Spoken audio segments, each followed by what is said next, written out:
स्वस्थानी परमेश्वर्यै नमः। यं ब्रह्मा वरुयेन्द्र रुद्रमरुतस्तुवन्ति देव्यैस्तवै वेदैः शाङ्खपदक्रमोपनिषदैर्गायन्ति यं सामगा। ध्यानावस्थिततद्गतेन मनसा पश्यन्ति यं योगिनो यस्यान्तं न विदुः सुरासुरगणा देवाय तस्मै नमः। श्रीमच्चन्दनचर्चितोज्ज्वलवपु शुक्लाम्बरा मल्लिका मालालङ्कृतकुण्डला प्रविलसन् मुक्तावली शोभिता।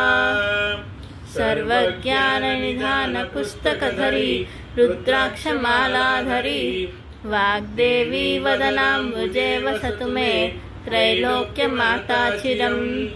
मूकं करोति वाचालं पङ्गुलं धयते गिरिं यत्कृपातमहं वन्दे परमानन्दमाधवम्।